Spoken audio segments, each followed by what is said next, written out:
দুই নাম্বার, রমাদানের পবিত্রতা বজায় রাখবো। কোনো তর্ক বিতর্ক অশ্লীলতায় আমরা জড়াবো না, ঝগড়া করবো না, সরাসরিও না, ফেসবুকেও না সব করবেন। এগুলো কি সব কেউ উমর গালি দিলে হেসারি নি? বলবেন ইন্নী ইমরুউন সায়েম, আমি রোজাদার। আল্লাহর হাবিব শিখিয়েছেন কেউ যদি তোমার গালি দেয়, কটু কথা বলে, অশ্লীল কথা বলে, রমজানে তুমি বলতে পারবা না, তুমি বলতে পারবা ইন্নী ইমরুউন সায়েম, আমি রোজাদার।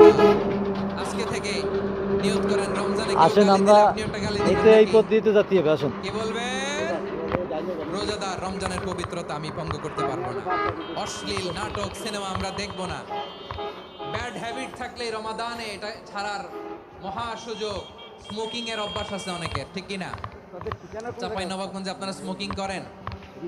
আম ইয়াদা কাওলা যুরি ওয়াল আমালা বিহ ফালাইসা লিল্লাহি হাজাতুন ফি আইয়াদা তাআমাহু ওয়া শারাবা।